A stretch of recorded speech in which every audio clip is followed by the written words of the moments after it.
기자들의 눈으로 정치권 상황을 살펴보는 시간입니다. 오늘도 어김없이 경향신문 구교영 기자 그리고 시사인의 김은지 기자 두 분 나오셨습니다. 어서 오십시오. 안녕하세요. 네, 안녕하세요. 네, 우리 작가님이 친절하게 경향TV 구교형의 정치비상고 진행자, 김은지의 뉴스인 진행자 이렇게 소개해달라고 했는데 너무 길어서 끊어서 소개해드렸습니다.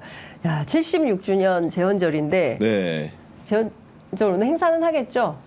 개원식은 아직 못했잖아요. 그렇죠. 예. 네. 오늘 이제 경축식 개최한다고 국회에서 10시부터 중앙홀에서 KBS와 국회방송 생중계로 재헌절의 의미를 되새길 수 있는 영상과 국민의 손을 잡은 모습들을 공개하겠다. 합창도 한다. 이렇게 하는데 비가 와서 그러게요. 또 이게 쉽지는 않을 것 같아요. 그러니까요. 비가 너무 서울도 경기 북부에 그 호우특보가 계속 보도가 되고 있는데요. 지금 집중호우가 저도 오다가 앞이 안 보일 정도로 비가 많이 왔습니다. 네. 오시는 길 불편하지 않으셨습니까? 그러니까 저도 평소에는 구두를 착용을 하는데 네. 오늘 같은 경우에는 장대비가 예상돼서 네. 운동화를 신고 출근을 했습니다. 네. 또 장화 신고 왔습니다. 크록스. 그렇게까지 하기에는 오후에 방송을 해서 만나야 되기 때문에 크록스는 차마 못 신겠더라고요. 네. 아니 저는 그 서강대교를 건너오는데 한 직장인이 우산을 저는 만약에 제가 사진 기자였으면 정말 촬영하고 싶었어요. 근데 길이 막혀서 이렇게 봤는데 너무나 세찬 비바람이 몰아치니까 이렇게 우산이 아무 의미가 없어요. 그러니까 온몸이 다 흠뻑 젖은 채로 그래도 우산에 의지해가지고 강을 건너던 그 직장인 출근 잘하셨는지 좀 걱정이 됩니다. 윤석열 대통령이 수도권에 집중호우가 예상된다는 보고를 받고 긴급 대응 제시를 했다는데요. 지난번에 한 줄 네. 16글자, 그 문제가 좀 됐었는데, 이번에는 어찌됐든 산비탈, 저지대, 반지하 예차를 강화하고 주민 대피에 만전을 기해라, 라는 얘기를 했다고 합니다. 아무래도 비 피해가 없기를, 정말, 기대하고 또 기대하면서, 방송을 저희가 좀 본격적으로 해야 될 것 같습니다.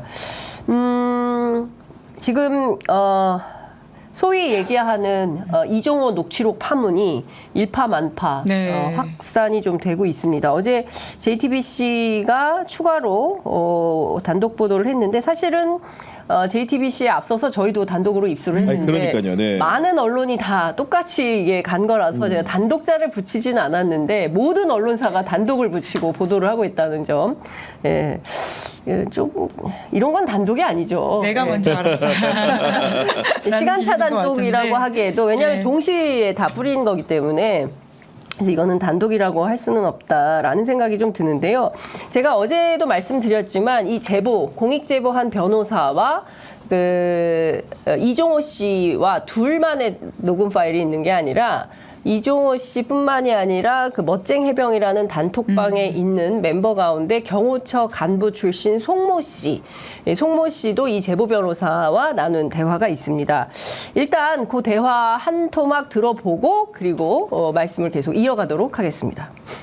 나는 사단장 여기만 잘 살피고 있는 거라 내가 통화도 하고 문제도 그랬는데 내가 그래서 어떤 경우가 와도 도의적인 책임은 지겠지만은 그걸로 인해서 전역 사표라든지 이런 건 하지 말아라. 사업 표명을 하지 말아라. 이건 자기도 생각하지 않고 있다고. 자기가 여태까지 쌓아 올려서 군 작전에 실패하다든지 아니면은 내부 관리를 잘못해서 한다든지. 근데 밖에 나가서 대민 돕다가 그런 일이 벌어졌는데 그걸 사단장 책임이라고 하면은 나는 말이 안 된다. 여튼 그런 방향으로 가고 있어. 지금 들으신 내용은 작년 8월 9일에 송모 씨와 그 제보 변호사가 나눈 겁니다.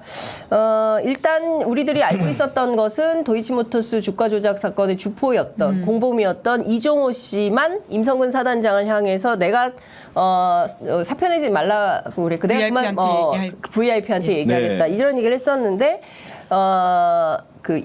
이종호 씨 말고 송모 씨도 비슷한 맥락에 얘기를 하고 있다. 이게 굉장히 중요한 포인트인 것 같습니다. 그러면 지난번에 입법청문회에 나와서 얘기했던 임성근 전 사단장의 주장은 거짓말이다. 이렇게 봐야 되는 건가요?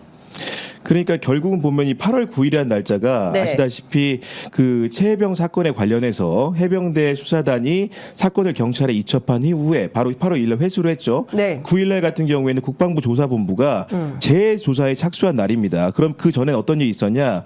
박정훈 대령을 상대로 한 항명죄로의 입건과 여러 사법처리 과정이 진척되는 과정이었는데 네. 이런 상황에서 이런 활극을 누가 벌였는가에 대한 궁금증이 굉장히 증폭되던 시기였는데 네. 때마침 그날 8월 9일에 이종호 씨도 공익신고자와의 통화에서 VIP라든가 이런 존재의 가능성을 열어뒀고 거기다가 이제 그 어떻게 보면은 과거에 전직 경호처 직원이란 송모 씨 같은 경우에도 통화를 통해서 임성근과 연락과 교신을 하고 있음을 그리고 그의 심리 상태를 파악하고 있음을 알려준 언급을 했단 말입니다. 네. 결국 그 멋쟁 해병이라는 해병대 출신 동우들이 결국 임성근 구명 로비에 깊이 관여한 것은 아닌지 굉장히 의심을 짓게 하는 통화 대목이라고 할 수 있을 것 같습니다. 네, 말씀 주신 대로 임성근 사단장은 지난 입법청문회 때 출석을 해가지고 지난해 7월 28일 날 김계환 사령관에게 본인이 사의 표명을 하고 어찌됐든 뭐 휴가 처리하고 나머지는 정상 근무하기로 이제 이것도 참 그 특이한 문제가 결정인데 있다, 이런 예, 얘기죠. 그런데 네. 하여튼 이것 이외에 본인은 그 어떤 민간인과도 그 사실을 말한 적이 없다라고 얘기를 했는데 민간인이 지금 2명이나 튀어나온 상황이 되는 겁니다. 그리고 8월 25일 날 공식 절차를 밟아서 인사권자에게 2차로 사의를 그러니까 사표라고 해야 되죠. 그 군에는 사표 내는 절차가 없으니까 사의의 의사를 밝혔다, 제출했다, 이제 이런 입장을 밝히고 있는데, 진술이 엇갈린다. 그러니까 그 19일 날 임성근 사단장 또 출석할 예정이기 때문에 아마도 야권에서는 이 문제를 집중적으로 질의를 하게 되지 않을까라는 생각이 좀 듭니다. 김은지 기자 이 받으셨죠, 이거 녹음 파일? 예. 네. 저희도 입수를 해가지고 네, 오늘 단독이라고 이제 썼어요.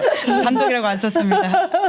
네. 그런데 그러니까 결국은 이제 이렇게 진술이 엇갈릴 때는 결국 강제 수사가 잘 돼야 되는 부분들이 있는 것이죠. 이게 수사에서 밝혀질 수 있는 부분들이 무엇이냐라고 했을 경우에는 이 녹음은 사실 훨씬 앞서서 그 전에 나왔던 그 당시에 이 사람들이 이 사건이 불거질 줄 모르고 했던 대화의 녹취이지 않습니까? 네. 그럼 무엇이 더 신빙이 있느냐를 판단하는 게 수사와 이후의 어떤 법적인 절차를 통해 가지고 실제적 진실을 찾아가는 시간일 텐데요. 네. 그럼 앞서서 나온 이 녹취가 또 신빙이 있다라고 보면서 수사 절차를 밟아가야 되는 것이죠. 네. 근데 임성근 지금 이제 전 사단장 같은 경우에는 사실 이 사건의 가장 중요한 이해 당사자이고 거짓 진술을 해야 될 이해관계가 많으신 분 아닙니까? 그렇죠. 예. 그렇기 때문에 이 진술을 탄핵할 여러 가지들이 계속해서 나온다면 사실 임 전 사단장의 과거 이야기까지도 여러 가지가 문제가 있지 않았나라고 의심하는 게 합리적으로 보이고요. 네. 결국은 핵심은 이제 우리가 계속 이첩보류라고 말을 하긴 하지만 네. 결국은 박정훈 이제 대령 쪽에서 하는 이야기는 이첩보류가 단순히 이첩을 하라는 게 아니라 누구누구를 빼라 어떤 혐의를 빼라라고 그렇죠. 했기 때문에 수사 개입이다라는 이야기를 하고 있지 맞습니다. 않습니까? 예. 그 부분에 있어서의 임성근의 이야기들을 집중적으로 봐야 된다라는 생각이 듭니다. 그렇죠. 이 사건을 단순히 뭔가